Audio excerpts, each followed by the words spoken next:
Hi, everyone. I'm Hannah, and I want to tell you about the time when my life took a surprising turn. I was 25 years old, working as an accountant at a company where I met Tom. Tom was the head of the marketing department, a pretty serious guy, but with a charm that was hard to miss. At first, Tom and I were just colleagues. We exchanged polite hellos and discussed work stuff now and then. He was always busy, and I was too focused on my tasks to think much about him. But things changed at one of our company parties. It was one of those annual events where everyone let loose a little. The party was lively, with music blasting and people dancing everywhere.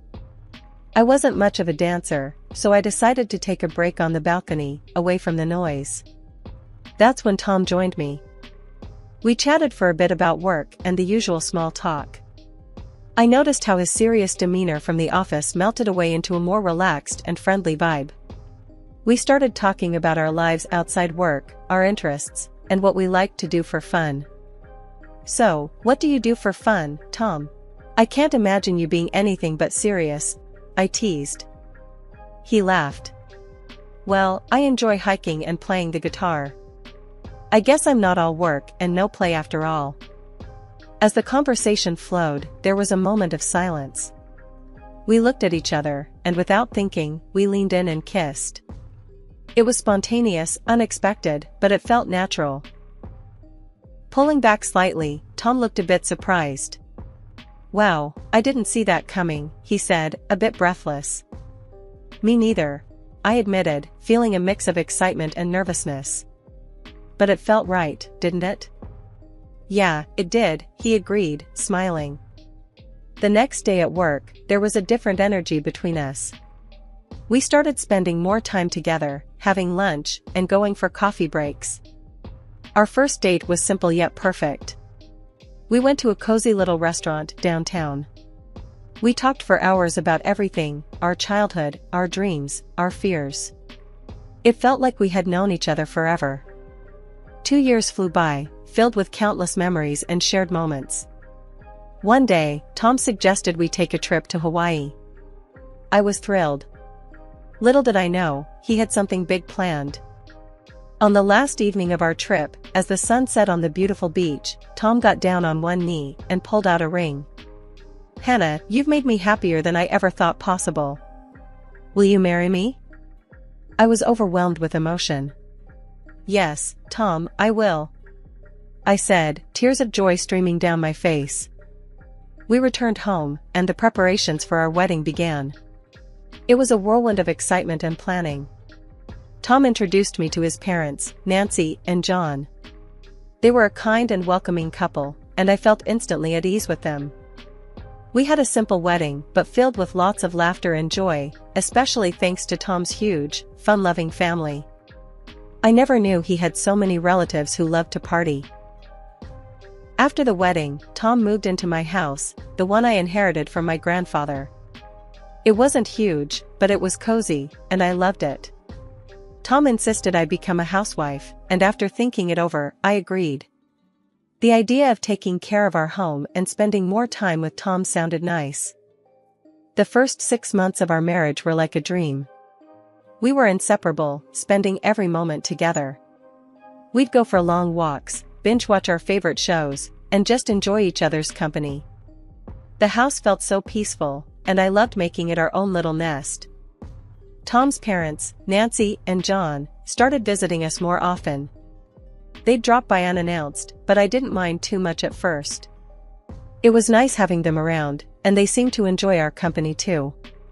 They often talked about their small rented apartment and how cramped it was. One evening, while we were having dinner, Nancy sighed heavily. "I just wish we had more space, you know? That apartment is just so tiny." John nodded in agreement. "Yeah, it's getting a bit claustrophobic." I tried to be sympathetic. "I'm sure it's not that bad. At least you have each other, right?" They laughed, but I could tell they weren't entirely happy with their living situation. Still, I didn't think much of it at the time. I was too focused on enjoying my life with Tom. As the weeks went by, Tom's parents continued to visit frequently. They'd stay for dinner and often hinted about how nice it would be to live in a bigger place. I tried to brush it off, focusing on the positive aspects of our time together. One afternoon, while I was preparing dinner, Nancy dropped by unexpectedly. "Hi Hannah, I thought I'd keep you company while you cook." "Sure, Nancy. I could use the company," I replied, trying to sound cheerful. She wandered around the kitchen, looking at everything. "You know, this house is really nice. So much space and so cozy." "Thanks, Nancy. I really love it here." She sighed again. "Our place is just so small. It's hard to even move around sometimes." I felt a bit uncomfortable but didn't say anything. I didn't want to be rude. After all, they were Tom's parents, and I wanted to keep the peace. As the months passed, I noticed Tom was spending more time talking about his parents and their living situation.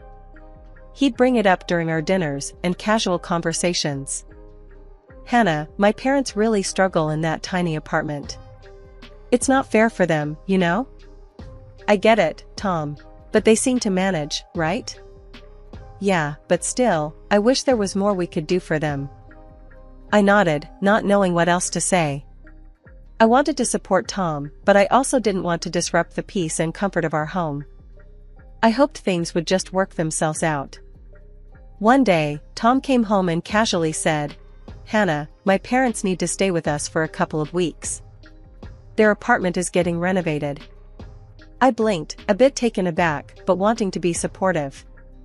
"All right, Tom, I guess we can handle that," I replied, trying to stay positive. I figured I could get along with Nancy and John, since they seemed nice enough. A few days later, I saw a massive truck pull up outside our house. Movers started unloading a ton of furniture and boxes. I stood there, watching in disbelief as they filled our house with their stuff. "What's all this?" I muttered to myself, feeling a knot tighten in my stomach. Nancy and John arrived soon after, looking cheerful. "Thanks for letting us stay, Hannah," Nancy said, patting me on the shoulder. I forced a smile. "Sure, but why didn't you rent a storage room for all this stuff?" Nancy waved her hand dismissively. "Oh, I don't trust strangers with my things. It's just for a couple of weeks." I nodded, trying to hide my growing unease. For the first few days, they were polite and thanked me for letting them stay. I even started to relax a bit, thinking maybe it wouldn't be so bad after all. Tom suggested we have a family dinner to welcome them properly. I agreed, thinking it might help ease the tension. The night of the dinner, I worked hard to make everything perfect. I cooked a nice meal and set the table nicely. As we all sat down, Nancy and John seemed pleased. "Thank you, Hannah, this is lovely," Nancy said, smiling. I smiled back, feeling a bit more at ease. "I'm glad you like it. Welcome to our home." The dinner went smoothly, with everyone chatting and laughing. I started to think maybe this arrangement could work after all. Tom's parents seemed grateful, and I hoped we could all get along well during their stay. But as the days went by, I couldn't shake off the feeling of being overwhelmed by all their stuff crowding our house. Every room seemed to be filled with their belongings, and it felt like our space was shrinking. I tried to stay positive, reminding myself it was only for a few weeks. Despite the growing clutter, I continued to focus on keeping the peace. I cleaned up after them, cooked their meals, and tried to be a good hostess. Tom seemed pleased with how things were going, which helped me stay positive. One evening, as I was cleaning up after dinner, Tom came into the kitchen. "Hannah, thanks for making this work. I know it's not easy having my parents here." I wiped my hands on a towel and smiled at him. "I'm doing my best, Tom. I just hope it's only for a couple of weeks like you said." "It will be, I promise," he assured me. I nodded, feeling a bit reassured. I hoped Tom was right and that this arrangement would be temporary. I could handle a few weeks, I told myself. As the days passed, I tried to focus on the positives. Nancy and John were generally polite and tried to be helpful in their own way. We had a few more family dinners, and I made an effort to include them in our daily routines. One morning, I decided to take a break from the house and go for a walk. I needed some fresh air and a bit of time to myself. As I walked around the neighborhood, I thought about how much our lives had changed in just a few days. When I got back home, Nancy was in the kitchen, making coffee. "Morning, Hannah. How was your walk?" "It was nice, thanks," I replied, feeling a bit more refreshed. She smiled. "Good. I'm thinking of baking some cookies later. Would you like some?" I appreciated the gesture. "Sure, that sounds great, Nancy." As I went about my day, I reminded myself that this was just a temporary situation.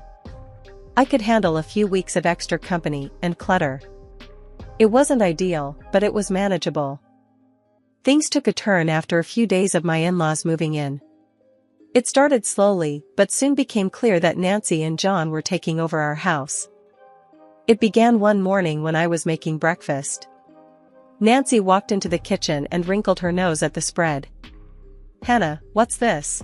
Oatmeal again? We need some real food. Bacon and eggs would be nice." I clenched my jaw, but nodded. "Fine, I'll make bacon and eggs tomorrow." The next day, I found Nancy in the living room, moving my favorite chair. "This recliner needs a better spot. Don't you think, Hannah?" I tried to keep my cool. "Nancy, please ask before moving my furniture." She just shrugged. "It's for the best, trust me." John wasn't any better. He'd park himself in front of the TV all day, snacking and leaving crumbs everywhere. I confronted him one evening. "John, can you at least use a plate? The living room's a mess." He grunted without looking away from the screen. "Yeah, sure, whatever." I felt like I was losing control of my own home. Every day, Nancy would find something new to criticize or change. One afternoon, I caught her rearranging the kitchen cabinets. "Nancy, what are you doing?" I asked, trying to stay calm. "Oh, just organizing things better. Your system is a bit chaotic." It was getting harder to keep my patience. I talked to Tom about it that evening. "Tom, your parents are taking over. They're changing everything and making a mess." He sighed, looking annoyed. "Hannah, they're just trying to help. Can't you just let it go?" I couldn't believe his attitude. It was like he didn't care about how I felt. I decided to try and manage things on my own, hoping they'd eventually leave as promised. The next morning, Nancy decided to critique my cleaning. "Hannah, this house is dusty. Can't you do a better job?" I bit back my frustration. "I clean every day, Nancy. Maybe you could help out?" "Help out? I'm a guest here, remember?" I walked away before I said something I'd regret. I was feeling more like a maid than a hostess. John was no help either. He'd leave dirty dishes everywhere, expecting me to clean up after him. One day, I found Nancy going through my closet. "What are you doing in here?" She didn't even look guilty.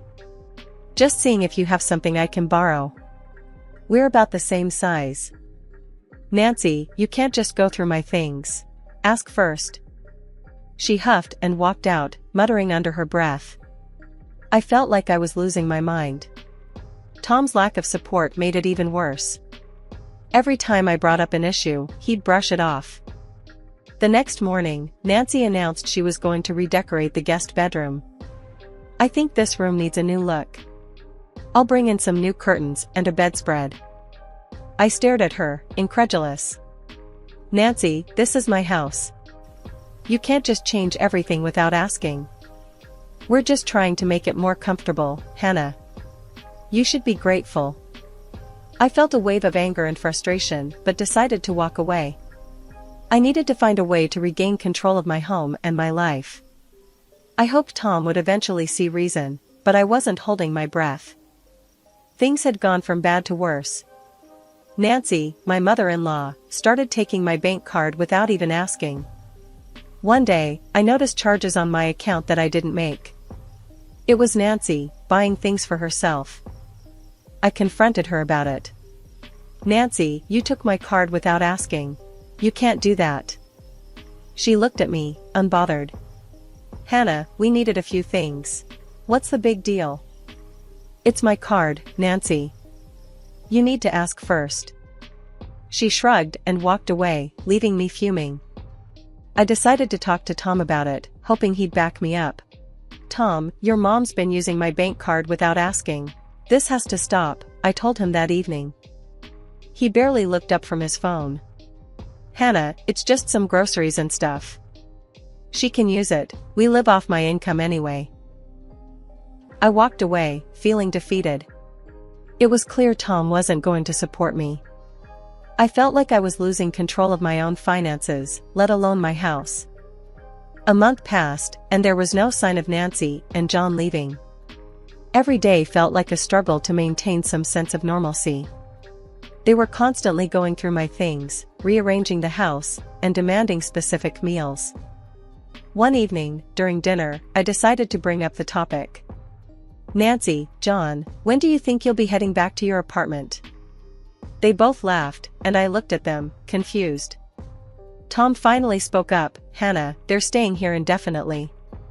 I don't have the money to rent them a separate place right now. I stared at him in disbelief. What?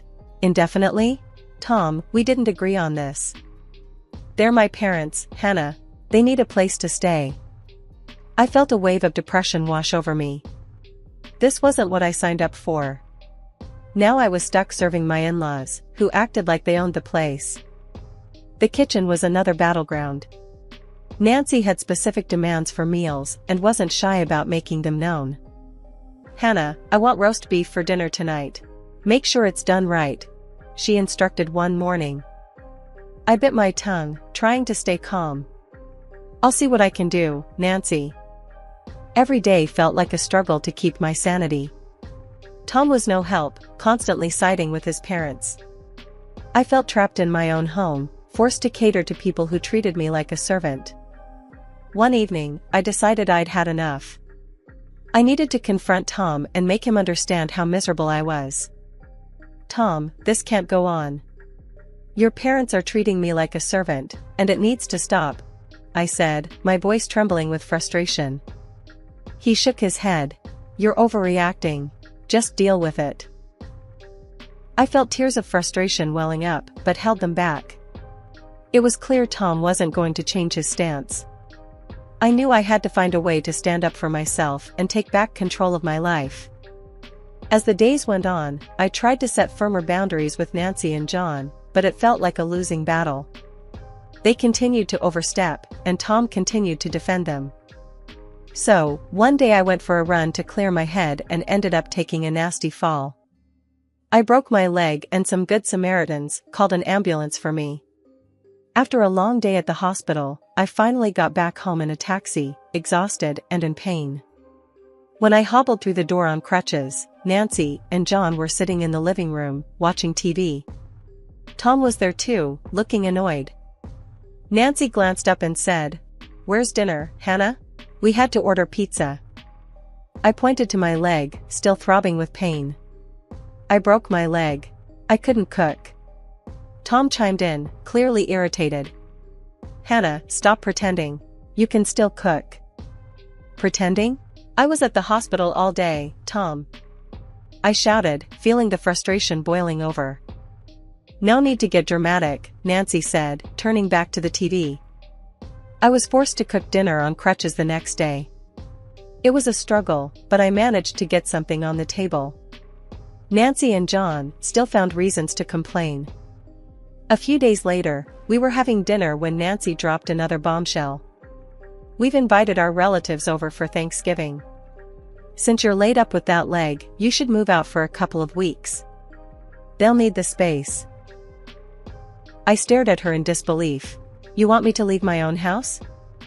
John nodded. "It's just for a couple of weeks, Hannah. You'll be in the way with that leg." Tom just sat there, not saying a word. I looked at him, hoping for some support, but he avoided my gaze. "You can't be serious," I said, feeling my patience snap. "This is my house. I'm not going anywhere." Nancy crossed her arms, looking defiant. We've already told them they can stay here. I felt a surge of anger. You had no right to do that. This is my home, not yours. Tom finally spoke up. Hannah, just do it. It's only temporary. I couldn't believe what I was hearing. You expect me to leave my house so your relatives can stay here? With my broken leg? You're being difficult, Hannah, Nancy said, her voice cold. I felt my blood boil, but then a strange calm washed over me. I smiled, feeling a surge of strength. No, Nancy, you get out of my house. Tom exploded. Hannah, you're a freeloader. You live off my money. If you don't do what my parents say, I'll divorce you. I kept my smile, feeling a strange sense of relief. Fine, Tom. I agree to the divorce. He looked shocked, clearly not expecting that. You'll regret this, Hannah. I stood up, steadying myself on my crutches. No, Tom. I'm done with all of you. Pack your things and get out. Tom stormed out of the room, fuming. He called the movers right then and there, and within a few hours, they were loading up the truck with their stuff. I watched them, feeling a mixture of relief and anger. I couldn't believe it had come to this, but I knew it was the right thing to do. They drove away, leaving me standing in the doorway, my leg throbbing but my heart feeling lighter. The next morning, I wasted no time. I called a locksmith and had the locks changed on the house. I wanted no chance of them coming back. With the new locks in place, I started cleaning the house, hobbling around on my crutches. My leg was healing slowly, but I was determined to get rid of every reminder of Tom and his parents. I gathered their leftover belongings, packed them into boxes, and put them by the door for donation. It was hard work, and I had to take frequent breaks, but each time I sat down, I felt a bit more at peace. I went through each room, removing anything that reminded me of them. I wanted my house to feel like mine again, free from the chaos they had brought into my life. Just when I thought I'd finally have some peace, something unbelievable happened. I was getting ready to spend Thanksgiving alone, looking forward to a quiet day. I had just put a pie in the oven when there was a loud knock on the door. I hobbled over to the door, still a bit sore from my leg injury. When I opened it, I couldn't believe my eyes. There stood Tom, Nancy, and a bunch of their relatives, all looking way too cheerful. "Happy Thanksgiving, Hannah," Tom said with a big grin. I stared at them, stunned. "What are you doing here?" Nancy waved a key at me, looking annoyed. "We couldn't get in." "Why did you change the locks?" I took a deep breath, feeling my anger rise. "Because you're not welcome here anymore." "I changed the locks, because you're strangers to me now." Tom laughed, clearly not taking me seriously. "Come on, Hannah. I earn the money here. You can't just kick us out." I couldn't help but laugh too, but it was a bitter laugh. "Tom, I've got savings from my grandfather. I don't need your money. I can take care of myself." Nancy's eyes lit up when she heard about the money. "Oh, well, we came to make peace, Hannah. We should all live together as a family." I shook my head, feeling a strange calm. "No, Nancy. I don't consider you my family anymore." Tom looked shocked, still not believing I was serious. "You're really going to do this, Hannah?"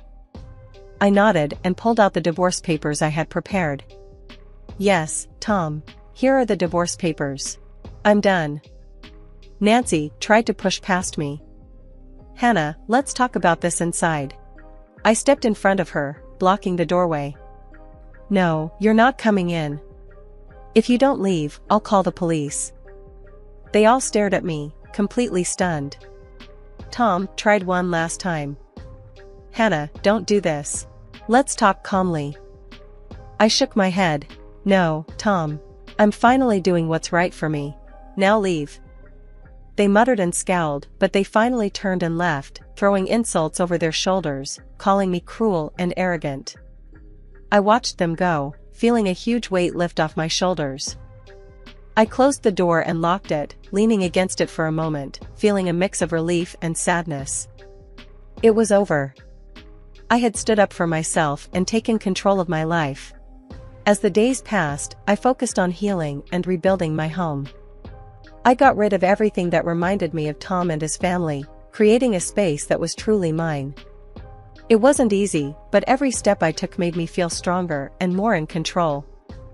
I reconnected with friends, started new hobbies, and slowly built a new routine that made me happy. I was no longer living in fear or frustration. I had my peace, my home, and my life back,